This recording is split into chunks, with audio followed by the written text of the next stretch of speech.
ना तो डॉक्टर मिलता है, ना कोई नर्स मिलती है, ना कोई मेडिकल स्टाफ का कोई आदमी मिलता है। अस्सलाम वालेकुम वरहमतुल्लाहि व बरकातहू।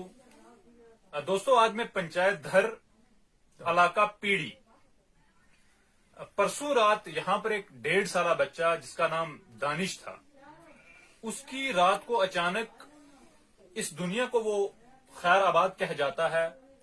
दानिश जो परसों दिन को अपने घर, अपने दादाजी के साथ, अपने वालिद के साथ, अपनी मां के साथ अपने घर में खेल रहा होता है, लेकिन परसों रात अचानक को उसके गले में खुराक का कोई टुकड़ा जो है वो फंस जाता है और वही वजह बनती है कि दानिश इस दुनिया को खैराबाद कह जाता है।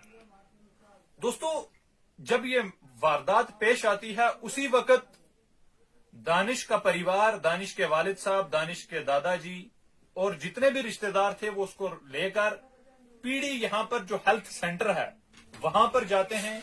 और जब वहां पर पहुंचते हैं अपने बच्चे की ट्रीटमेंट करवाने के लिए, तो पता चलता है कि उस पीएचसी में जहां पर डॉक्टर होने चाहिए, नर्सेज होनी चाहिए, मेडिकल स्टाफ होना चाहिए, दोस्तों वहां पर कोई नहीं मिलता। ना तो डॉक्टर मिलता है, ना कोई नर्स मिलती है, ना कोई मेडिकल स्टाफ का कोई आदमी मिलता है। और यही वजह बनता है, यही कारण बन जाता है कि दानिश इस दुनिया को खैराबाद कह जाता है। दोस्तों, यकीनन हम इस दुनिया में आए हैं, हमें पता है कि हमने इस दुनिया को छोड़ के जाना भी है, लेकिन जब कोई हादसा पेश आता है उस फैमिली को, उस परिवार को एक दुख रह जाता है कि शायद अगर हम इस बच्चे को किसी दूसरे बड़े हॉस्पिटल में शिफ्ट करते तो हमारा बच्चा बच जाता। इस फैमिली को आज भी इतना ही दुख है कि अगर यहां पर एम्बुलेंस होती तो हम इसको राजौरी शिफ्ट कर सकते थे, अगर यहां पर डॉक्टर होता तो शायद हमारा बच्चा बच सकता था। लेकिन बड़ा अफसोसनाक वाकया है कि आज 21वीं सेंचुरी में भी, 21वीं सदी में भी हमारे हॉस्पिटल्स में डॉक्टर नहीं मिलते, हमारे बच्चे जान गंवा देते हैं। हमारी मां बहनें, जब कोई बच्चा इस दुनिया में आता है तो मां बाप की यही ख्वाहिश होती है कि मेरा बच्चा बड़ा होगा, पढ़ाई करेगा और कल नौकरी हासिल करेगा। लेकिन किसी को यह नहीं पता होता कि एडमिनिस्ट्रेशन की लापरवाही की वजह से बच्चे इस दुनिया को देखने से पहले ही इस दुनिया को छोड़कर चले जाएंगे। मैं इस फैमिली के साथ खड़ा हूं, इनके दुख और दर्द में खड़ा हूं, लेकिन आखिर ये कब तक चलता रहेगा? कब तक हमारे बच्चे, कब तक हमारे घरों में इस तरीके के हादसा पेश आते रहेंगे? एक तरफ हम डिजिटल इंडिया कराते हैं, अच्छी खासी तनख्वाह लेते हैं, अच्छे खासे पैसा लेते हैं, लेकिन लोगों के काम नहीं आते।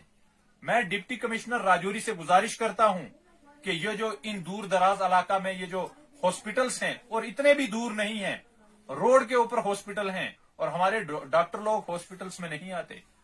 ये वो वक्त नहीं रहा कि आपको कोई पूछेगा नहीं, अब हम आपको पूछेंगे, हमारे लोग भी आपको पूछेंगे। इसलिए सबसे पहले तो इस फैमिली के, इस घर में नौकरी भी दी जाए और इस इलाका में डॉक्टर्स, इस इलाका में हॉस्पिटल्स की हालात जो है वो सुधारनी चाहिए। हम अगर कोटरंका की बात करें तो उस हॉस्पिटल की क्या हालत है, अगर यहां पर इंस्पेक्शन हो तभी पता चलेगा कि हमारे लोग दर बदर की ठोकरें कितनी खाते हैं। मैं एक बार फिर से डिप्टी कमिश्नर राजौरी से इस पूरी फैमिली की तरफ से, ये वो दादाजी हैं जिनकी गोद में वो बच्चा खेलता था, लेकिन आज वो बच्चा नहीं है। क्या सोच रहे होंगे इस घर के वालिदैन कि हमारा बच्चा कब वापस आएगा, जिसने ये पूरी दुनिया देखनी थी। मैं उम्मीद रखता हूं कि डिप्टी कमिश्नर राजौरी इन इलाका में अस्पताल, डॉक्टर्स, मेडिकल फैसिलिटीज, दवाई, इन सब चीजों पर खास तवज्जो देंगे, ध्यान देंगे, ताकि कल इस तरीके की कोई और वारदात ना हो, कल किसी और का बच्चा इस दुनिया को इस तरीके से छोड़ के ना जाए। आज 21वीं सेंचुरी में भी हमारी यही लड़ाई है कि हमें पानी दो जनाब, हमें हमारे अस्पताल ठीक करो, लेकिन आज भी वही की वही हालत है। उम्मीद रखता हूं कि डिप्टी कमिश्नर राजौरी इस पूरी फैमिली की फरियाद सुनेंगे और इस इलाका की बेहतरी, तरक्की के लिए काम करेंगे। बहुत बहुत शुक्रिया।